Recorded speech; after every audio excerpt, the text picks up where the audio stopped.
Last speaker of the day is here to discuss how these advancements are impacting our society and what it will take for businesses to not only embrace change, but to thrive in it. Please give a warm welcome to Robert Tercek.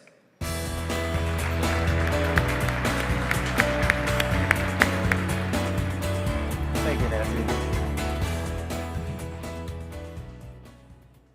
Everybody knows we're living through a time of tremendous change.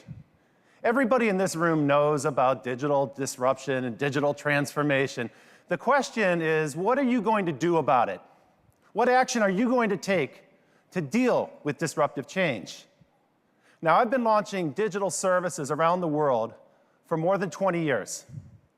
And I'm here today to tell you that you need to be launching a digital service. And if you have already got a digital service up and running, it's time for you to refocus and reorient and reimagine it.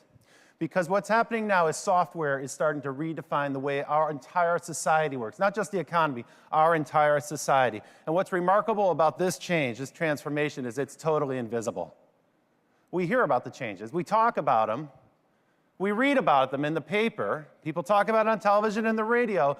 But it's really hard to see. Unless you're in one of the tech centers like Silicon Valley, it's really hard to see physical evidence of digital disruption. In most parts of the country, the only time you actually see digital disruption is when you see a sign in a store like this, a sign that says, "Going out of business, everything must go." Since the beginning of this year, 9 major retail chains have gone bankrupt. That's more than all of last year, and in fact, we're on track to have the worst year for retail since the crisis in 2008. This is a gigantic shift that's happening in the retail economy right now. And of course, every time a retail chain goes out of business and closes its doors for good, it reminds us that we've also shed a habit that we used to have. For instance, when Blockbuster went out of business and closed its doors a few years ago, it reminded us that we no longer buy DVDs. We don't have collections of videos or Blu-ray discs at home. We don't need to. And along the way, by analogy, we've given up a whole bunch of other habits. We don't use payphones. We don't use phone books. We don't use fax machines. We don't visit travel agents anymore to book travel. So we're changing our habits very, very fast. What's behind all of this is the process that some people call dematerialization. Dematerialization into software. Dematerialization into pure information. I have a different term for it. I like to call it vaporized. I like to say we're vaporizing things. Literally, they're gone in a puff of smoke. You see it one day, and the next day, it's gone for good. And you sort of forget that we ever had that habit in the past. Now, this might seem like a kind of an unfamiliar concept or a little bit strange, but actually, you experience this every single day when you use your smartphone. Every time you use your smartphone, you're vaporizing something. And for instance, Amazon is in the process of vaporizing books. They now sell more e-books than hardbound and paperbound books combined. The music industry has been completely vaporized. Now, today, streaming music services account for more revenue than all other sources of revenue for the music industry.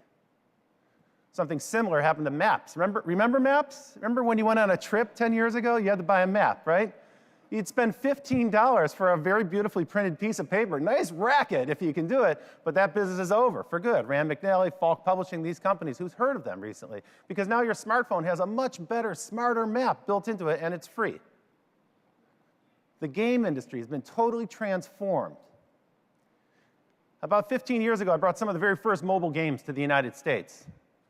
And at the time, it was a very unconventional idea that you would somehow magically, over the air, deliver a game to a phone. And consumers didn't understand how that worked. They're like, wait, I touch a button here and a game shows up. How did that happen? What happened? How do we do it? But with games, it's not just a novel distribution technique, because what happened is we actually started to design our games differently. We had a different revenue model. In mobile games, you play the games for free, and the player decides when they want to pay.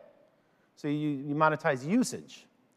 And of course, that's changed the way we design the games, because we're designing games that are much more attractive to get people to pay. And so a new distribution model has actually changed the way we do business in the game industry, and it's also changed the way, therefore, we design the game. So that's a radical shift in the game industry.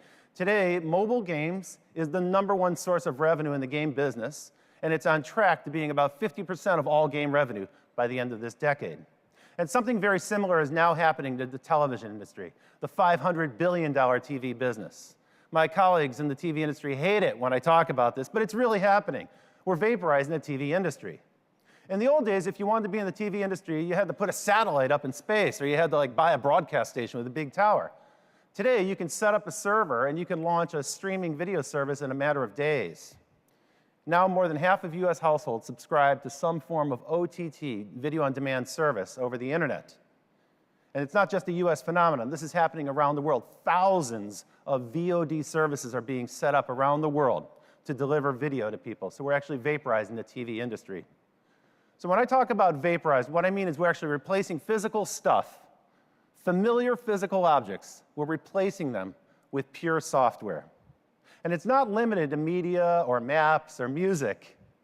We're actually replacing hardware as well. In the last decade, your smartphone has absorbed the functionality of about 24 consumer electronics devices.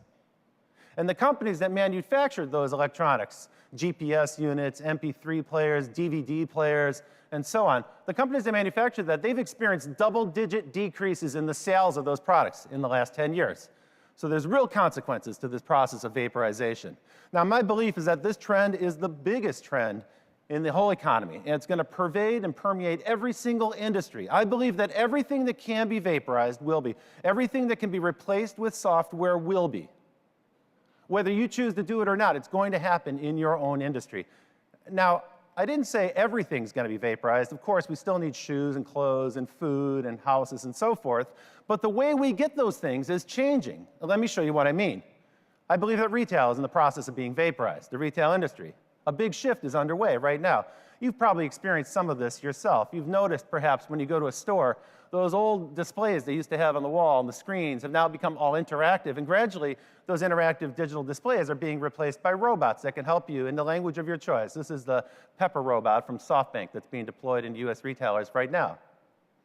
We've also started to vaporize the cash register. If you probably have noticed, when you go to a company like a big box store, take for instance Home Depot, you'll notice that there's fewer cash registers. Now there's just a whole line of these self-checkout registers. So we sort of vaporized the cash register in a way. And Amazon, once again, is at the very forefront because they're putting all kinds of interesting pressure to reinvent the retail industry. In their new experimental stores, Amazon Go, they did some research and they noticed something important.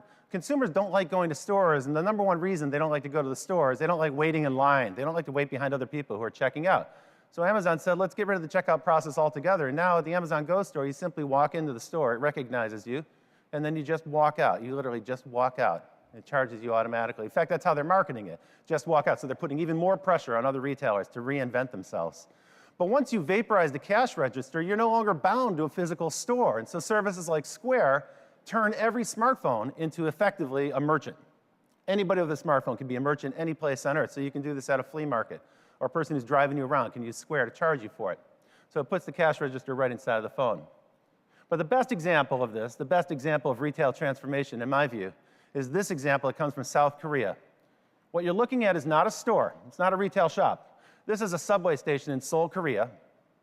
And that gentleman in the middle of the photo, he's getting onto the subway. Now, you'll notice there's glass panels to protect people from falling into the track. And a retailer in South Korea named Home Plus decided to put life-size photographs of their products on the screens, on those walls, on those glass walls. And that young man in the foreground, you can see he's shopping with his phone while he's waiting for the train. He's taking a picture, he'll make his transaction on the train, and then when he arrives at his destination, there'll be someone to greet him with the bags. No store. He's saving time while he's waiting for the train. This was so successful in Korea that Tesco, the company that owns Home Plus, tried this also in the UK. What you're looking at here is not a retail shop in London. This is the Waterloo train station in central London. They wrapped the columns with life-size photographs of products, and you can see that woman, she's actually scanning a product barcode, and when she arrives at her destination, just like in Korea, when she arrives at her destination on that train line, there'll be someone there to greet her with her shopping. So we're vaporizing the shop. Now, you might be wondering at this point, where is it going to stop? Is he just going to give us examples all day long? There's a lot of examples I can share with you. The fact is, folks, it's not going to stop. This process is going to continue until every corner of the economy has been touched by it. 2 years ago, Phil Schiller from Apple announced that Apple had 1.3 million apps in the App Store. 1.3 million is a big number. Today, that figure stands at 2.6, and by 2020, there'll be 5 million apps in the Apple App Store. 5 million apps. Now think about that for a second. 5 million apps that are replacing physical goods. That's 5 million products that used to be made in a factory and put in a box and shrink wrapped and stuck on a pallet, taken to a port, put on a container ship, shipped to a port in the US, taken to a truck, put into a distribution center, and eventually ended up on a retail shelf near you. 5 million products went through that cycle. All 5 million of them are going to be turned into software, and that entire value chain, the factory, the ship, the container, the port, the truck, all of that is being replaced by software. Everything you buy in the Apple App Store doesn't go through that traditional supply chain. It's all done digitally. This is vaporization on a massive scale. Now, of course, it's hard to predict what an app will look like in 5 years. There's a lot of evolution. As you just heard, some examples of new evolution in user interface. For instance, 2 years ago, use of mobile messaging apps surpassed our use of social networks. And so that's become a new locus for innovation for apps. And so you're starting to see chatbots, and I know you just saw an example of that. And you just heard from the folks at Amazon about the Echo and their voice-based interface. So you don't necessarily download an app here, you're downloading a skill to this smart speaker, this AI-powered speaker. So whatever form these mobile apps may take may be very different over the course of the next couple of years. There's tremendous room for innovation in this space. But the methodology and the trajectory is clear. We're taking physical stuff and we're replacing it with software. In the last 2 years, the big focus was taking all the things in your pocket, in your wallet, or maybe your purse, and replacing those with software in the phone as well. So your key cards, your credit cards, your identity cards, your boarding passes, all those things have also been replaced by software. Last year, I had a fun experience. I checked into a hotel in San Francisco, and this is the key card they gave me. I liked it so much, I took a picture of the front and the back. On the front, it says, "My days as a key are numbered." I love that, because it's not even a key, it's a card, but nevertheless, my days as a key are numbered. And on the back, it encouraged me to download the SPG mobile app to my phone so that I could become a member of their loyalty program. And I wondered, well, what's the benefit there for me? Well, what they were hoping to get me to do was start using that app, because then in the future, on the way in from the airport, I could use the app to see which hotel rooms were available. I could select my own room from that inventory. And then when I arrive at the hotel, I can bypass the front desk. I don't have to wait in line to check in. I can go straight to the room, and using near-field communication, NFC, it's already built into your smartphone, I would just tap the door would recognize me and open up automatically and give me access to the room. So that's a neat parlor trick. But that's just the beginning. In the future, hotel companies are going to offer you something even better, an enhanced experience. If you opt into their app and you use NFC to verify you as you come in, you'll be able to skip the front desk, check in directly at the room. You go tap that door. The room won't just recognize you at the lock, it'll actually reconfigure itself dynamically to your preferences so that your Spotify playlist will be on the stereo, your Netflix queue will be on the television set, and the room will reset the AC or the heating to your preferences. So the room will start to reconfigure itself. And so you can see what I'm describing is that we're going to take an old product, the hotel, and turn it into a dynamic digital service that recognizes you. It's tailored to you. Now you might wonder, why is the hotel industry doing this? The answer is they have no choice. They have no choice. Airbnb is putting tremendous pressure on them. Now, this is a company that didn't exist 8 years ago. And today, Airbnb's private valuation exceeds that, but all of the 3 of the largest hotel chains. Airbnb is more valuable than most hotel chains, and yet they don't own any hotels. They don't own any real estate. They don't have any hospitality staff on the payroll. What Airbnb has is a database of 1 million properties in 30,000 cities around the world. And on one side of that database, they have customers, and they know the preferences of those customers. On the other side of the database, they know all the attributes of those properties, and they're the best in the world at matching those customers with those properties. That's what they've got. Now, that is a proprietary data asset, and if you're interested in building a successful digital business, you need to understand what proprietary data resides at the heart of your business, and focus on growing that and building your business around that, just like Airbnb has. The message I have for you today is that as products grow information rich, as goods become information rich, they shed the characteristics of physical products and they take on the dynamics of a digital service. Digital services can evolve. They're not fixed like a hardware good is. They can evolve and change. They can respond to people. And that's how your business has to be reconceived of in the future. Now, if we say, well, gee, what's the most important product of the 20th century? If I asked the room, what do you think the most important product of the last 100 years is? I bet you would agree with me that it's the automobile. You know, Henry Ford's innovation of the assembly line didn't just change the way we make cars and make them much more affordable than hand-built autos were. It actually changed the way we make everything. The assembly line transformed production. It gave us the mass consumer economy that we have today. But that's not the only innovation that the car gave us. That's not the only one. The car also changed the shape of our cities. Before the automobile, you could walk across any major town in a day. Cities just weren't that big. The fastest thing in the city was a horse and buggy. With the advent of the automobile, we began to radically revise the size and shape and configuration of cities. This isn't limited to the United States, where our cities have now grown to be 60 miles in diameter. This phenomenon is happening around the world. And that's not all. The car gave us more. The car put us on the oil economy, this global oil economy that we have today. 50% of it involves products for cars and trucks. And that's not all. There's even more. The car changed the way we eat. I'm not kidding you, it's dead serious. Look at this, check this out. Fast food was not a phenomenon before there was a car. There was no need for fast food. There was never a time in the past where people were grilling hamburgers with the expectation that a horse and buggy would pull up and someone would need a burger that instant. Never happened in the past.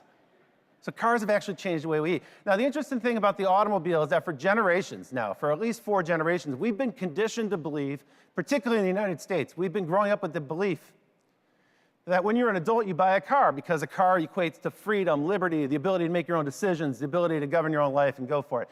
Sure, that was what we were conditioned to believe, but for a rising generation, particularly young people who live in cities, that's no longer true. They look at the car as a burden, it's a hassle, it's a headache to manage a car. You got to pay to park the thing, you got to pay to maintain it, you got to pay for insurance and so forth. That's a hassle. People don't want to do it anymore. But until recently, there was no alternative to car ownership. Particularly in the West Coast in the United States, we don't really have such great public transportation. So if you didn't have a car, you were kind of out of luck. But once again, digital services are reinventing it. We're now using software as a substitute for ownership.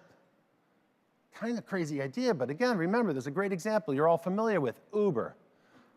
Cars on demand, transportation on demand, cars as a service. It was a crazy idea 8 years ago, but now it's actually quite common. Uber, when they started, they didn't go after the car industry. Their vision wasn't to go displace Ford Motors or some car company. They went after a much easier target. They went after the business with the worst consumer experience on the planet, the taxis. Have you ever tried to hail a taxi in New York at 4 o'clock? You're trying to get to the airport, you're trying to get a cab. That's when they all go off duty. It's a terrible system. It really is. It's ripe for reinvention. If you want to talk about the worst consumer experience in the world, imagine this. Imagine a product where they say, in order to experience our fine product, you have to stand in the pouring rain or the freezing snow or the sweltering heat and wave your hand in the air in the vain hope that you can attract the attention of a driver and maybe he'll pull over and let you get in the car. So that was the sweet spot for Uber when they launched. They went for the worst customer experience in the world, and they improved it tremendously. Today, if you need a ride, you pull out your phone, you touch an icon, and a few minutes later, a car comes, and it's just for you. That car is waiting for you. And if you use Uber in another country, you can really see the magic of it. You don't have to speak the language. You don't have to give directions. You don't have to try to fumble out an address and explain it to someone. You don't have to mess around with a foreign currency. You get in the car, the driver takes you there, you jump out. It's a great service. Now, of course, there's a lot of companies that said, that's a good business idea. I want to do the same thing. Uber faces stiff competition around the world. Ola in India, Didi Caojing in China, Lyft here in the United States, and dozens of companies like BlaBlaCar in Europe. So there's competition all over the world. But what's pretty interesting about Uber is it wasn't until very recently that the car industry paid attention. The auto industry said, well, that's not us. That's the taxi and limousine business that's being disrupted over there. And they didn't really pay attention until about 15 months ago when Uber raised money at a private valuation of $62 billion. Their private capitalization was greater than the public valuations of Ford Motors and General Motors. And all of a sudden, the car industry paid attention. And in the last 18 months, every automotive company in the world has now made an investment or an alliance in the ride-sharing or car-sharing business. Some of these companies have actually bought car-sharing companies. And so you're seeing even an old industry like the automobile is being radically transformed by digital services. They have no choice. They must respond to this. Now, what's very interesting, even though these companies are all quite strategically interested in car-sharing, the fact remains that nobody seems to like Uber. Everybody kind of hates Uber. Have you noticed? They don't get any good press. They get no good press at all. And there's a lot of reasons not to like them. It's kind of a bullying culture. They're disrespectful to women and so forth. If you're a cab driver, it's no surprise. People think they're unfair. In every country I've visited, there have been riots and protests and demonstrations and lawsuits. From India, in China, there were fistfights between taxi drivers and Uber drivers. In Paris, they flipped cars over and set them on fire. The taxis were so upset with that. So there's a lot of reasons for people to resist Uber. But I think there's one reason we don't talk about very much, and this is the one I want to bring to your attention. What Uber's doing is a radical shift. It's a profound transformation. They are imposing digital rules on the real world, and we're not ready for that. They're at the very forefront of this trend. They're not the only company that's doing this, but they are at the very forefront, and they're quite aggressive about it. If you're perplexed by what I mean, take, for instance, this idea. Uber says, we don't need to be subject to taxi regulations like those old taxi drivers. We have a much more efficient way to regulate. We've created a reputation marketplace where passengers rate the drivers and the drivers rate the passengers. And everybody's concerned about keeping the reputation up there, keeping a 5-star reputation, and so they're on their best behavior. We don't need a regulator to come in and do this. A self-regulating marketplace, a self-regulating reputation marketplace that they've created. But that's a radical shift. And by the way, a lot of municipal governments don't necessarily see it the same way as Uber does. Uber's also replacing middle management. They haven't vaporized the car, but they have definitely vaporized the dispatcher, the person who tells the driver, oh, there's a passenger at 22nd Street and Lexington Avenue, can you pick them up? That person's been replaced by software. And if you talk to Uber drivers and ask them, how do you like your job? They all say, I love it, I'm an independent businessman. I say, well, who do you work for? They say, nobody. I say, who gives you your instructions? Who tells you where to pick up a passenger? And they say, the app tells me to do that. And I say, well, then you work for an app. And I got news for you. If you report to an app, you're probably a biological robot, and you're the next one who's going to be replaced by software. And that's indeed what Uber's doing. They're very clear about this. They intend to launch robot vehicles around the world. Last fall, they started doing tests in Pittsburgh, and now they've spread this to other cities as well, where they're testing out a robot taxi service. But what's really interesting is that Uber wasn't the first to do this. Last September, I was in Singapore, and that's actually where the first robot taxi service was rolled out by a spin-off from MIT called Nutonomy. And now we're seeing robot taxi services on an experimental or test basis around the world, in Tokyo, in the UK, and in about 20 cities around the world. So you can start to see now that software-based companies like Uber, Lyft, Didi, and others are starting to reshape the way we think about the most profoundly important product of the 20th century, the automobile. They're reshaping our understanding. So even an old industry like the auto business can be reshaped by software. Let me zoom out for a second and explain what's happening. Software models are what I want to talk about. You see, you can model anything in software. You can model a job function. You can model a business process. Some people say you can model an entire company in software. But until fairly recently, those software models were confined to computers. They lived on a computer, or maybe they lived on the network, on the internet. What's happening right now is software models are coming out of the computer, and they're starting to operate in the real world around us. And not all of us are ready for that transition. That's why it's such a shock to people. Now, you'll notice that every one of the examples I've given you is a cloud-based service. So the smartphone connects to some server in the cloud. That's how these services operate. And by now, you're probably getting with me. You're going, OK, I know where he's heading next. He's going to say software is now a replacement for the investment in hardware. So, the cloud means that I can use software to replace my CapEx investment in physical infrastructure. Sure, that's true, but that's a very narrow definition. I actually think of the cloud a little bit differently than that. I look at the cloud as software as accelerant to business. It accelerates innovation in business, and it does it two ways. The first way the cloud changes your business is internally. Because cloud-based companies, people who are offering a cloud-based service, they shift over to DevOps, really rapid, agile development processes. So it changes the way you develop software. In the old days, we do this old waterfall style. It'd take a year to get a new product out. But now, with the cloud, you can do a continuous release of software. You can release software updates all the time on a regular basis. And that means you're constantly testing new ideas. You're constantly asking your customer, did I get it right? If you didn't get it right, you're constantly tweaking and adjusting it. You're in a continuous dialogue with your customer. And that shifts software development from an IT function over to a marketing function. It's actually going to transform the way sales and marketing work. So the cloud, to me, drives innovation in product design and in marketing. That's one way it's driving innovation internally, but there's a second way the cloud does it in innovation. The cloud is also changing the game for startup companies. It's reducing the barriers to entry for startup companies. My friend Andrew Hessel is a biohacker, and I just love this quote. We were having a drink one time, and he said, Rob, the next software billionaire, the next biotech billionaire will start her company in a Starbucks with a laptop computer and a smartphone.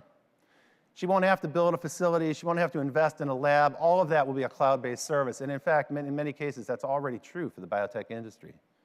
So what's happening then is that the cloud reduces barriers to entry. That means more companies can come in and innovate. So more outside innovation, that's more competition.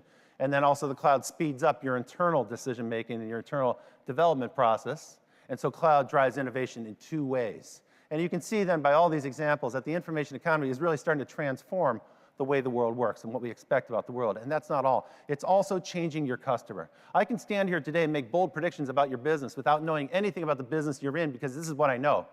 Your customer is already changing. We now spend on average about 2 hours a day looking at and using our smartphones. And every time you use a cloud-based app on your smartphone, it starts to condition you to an expectation that that's how all businesses should operate. All businesses should be available that way. And when you encounter a business that isn't on the smartphone, doesn't have an app, or isn't able to respond to you in that fashion, you kind of scratch your head and you wonder what's wrong with that company. Remember, for a generation that has grown up with ubiquitous broadband and responsive touchscreens and mobile devices, for that generation, the letters www, they don't stand for World Wide Web. They stand for whatever, whenever, wherever. And your customer today demands instant gratification. They want one button to push to get instant gratification. That's where the expectations are going. So some companies are going to step up and meet that expectation. Others aren't going to do it. Some of the people in this room today are going to make a decision today to address that opportunity for their industry. Others in the room are going to say, nope, doesn't apply to me, and you're just going to be out. You're not going to get that customer. And remember, if you're focused on this customer, this elusive, demanding customer, remember the famous words of Meryl Streep. I love this. Instant gratification isn't soon enough. What did she mean by that? I'll tell you what she meant. What she meant is that today we expect services to be so smart that they understand us, not just our past behavior, they can actually extrapolate from what we're doing right now and make predictions about what we're going to do next. We're looking for services that are so smart, they don't just predict what we're going to do, they can actually prescribe the next thing that we are going to do. That's the momentum, that's where things are heading, that's the expectation you need to be prepared to meet. Now, I work with companies all over the world, and I tell them, look, there are more than 3 billion people using the internet. Make room for them in your business. If you create a digital service, you can invite them to participate in your business. There's an unlimited numbers of ways to do that. You can make them players if it's a game-like experience. If they have content to share, you can make them commenters or moderators or for a discussion group or curators. People who share it on social media can become influencers. They can even contribute to your business. With crowdfunding now, you can actually invite them to invest in a business. They can actually invest in your company, or they can back a product. And then, of course, they become strong evangelists for the success of that product because they have a direct investment in it. And we've seen some smart companies take advantage of social media in this way to give their customers a real stake in the game. A simple example, 2 years ago, Ben & Jerry's did this contest with different cities in the United States. They pitted one city against another. It was a competition for people to choose their favorite flavor of ice cream. That was a good idea. It was very successful, but in a way, that was just a couple years ago. It already looks out of date because there's an even better example that just came out last month. In the beginning of April on Reddit, some of the baristas that work at Starbucks started posting photos of this mysterious pink powder that was showing up, and they're like, what is this pink powder? They didn't know, but a little bit of buzz started on Reddit. And then gradually it spilled out into social media. And so on Instagram and Twitter, people started saying, hey, there's a rumor that Starbucks is going to introduce this crazy new Frappuccino based on unicorns. And of course, the whole internet went crazy at that point. In the middle of April, they introduced the Unicorn Frappuccino. Unicorn Frappuccino, a whopping 475 calories, a quarter of your daily calories, and it doesn't contain anything like, food or nutrition. What's amazing about this product is it actually doesn't taste great. If you talk to anyone who had it, it's kind of gross. It's kind of gross, but people bought it because they wanted to share it on social media. You see, there's this big trend in Instagram for unicorn-colored foods, like this bread in this example. So people were excited to take a picture of their Starbucks unicorn Frappuccino and share it, and they got a ton of likes. And so people were purchasing the product in order to get the social media glow and the likes and the share. It's astonishing. They actually gamified the purchase of a drink and turned it into a social media game. And it triggered a whole bunch of reactions. Within a week, there were people posting a do-it-yourself version so you can make your own at home. Other people got a little more creative. They made makeup inspired by this bizarre beverage. Some people did hairstyles inspired by the Frappuccino. And of course, there was also a backlash, because it's the internet, there's always another side. So there was a backlash against it. The first backlash was one of the baristas from Starbucks posted this famous video. It went viral instantly, where he was going like, look, I'm so stressed out from making these beverages. The people are so demanding, I can't keep up with the demand. And that broke out and went viral. People laughed a lot about that. Then, of course, there's the healthy food bloggers, and they all got to be a little bit self-righteous about it and point out that there's 76 grams of sugar in every one of those drinks. So they got to talk about that. So they got their own kind of charge in social media out of this. And then there are people who compete with Starbucks, and they put out their own snarky responses to this product as well. And then there was even a rumor, which I can't verify, that PETA, the People for Ethical Treatment of Animals, came out and protested against the abuse of unicorns. The point I'm trying to make with these examples is that it's easy to get started. All you need to do is look at that meandering line of all your business operations, from your product design, to the way you hire and manage staff, to the way you manage inventory and your products and your entire supply chain, and the way you deal with customers and engage them. Every step in that process can be replaced or automated or somehow converted with software into a vaporized digital service. And that is the opportunity for you to grow your business to global scale. And I mean that quite seriously. The examples I've given you today are companies that didn't even exist 8 years ago, and now they dominate in their category.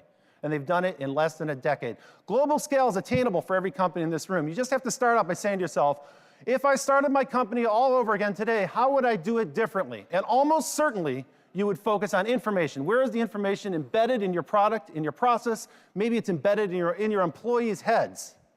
What part of my business consists of information, and how can I liberate that information and turn it into a digital service? How can I dematerialize my products and turn them into digital service? And then finally, you have to focus on what makes you exceptionally good. Actually, scratch that, not exceptionally good. You got to focus on what makes you great. Because there are plenty of companies out there that'll help you with software. You don't have to do every single thing yourself. Focus on what you're great at, imagine it, reimagine it as a digital service that can span the globe, and you're well on your way. I'm Robert Tercek, I'm the author of Vaporized, and I am thrilled to be here today. Thank you, thank you, thank you.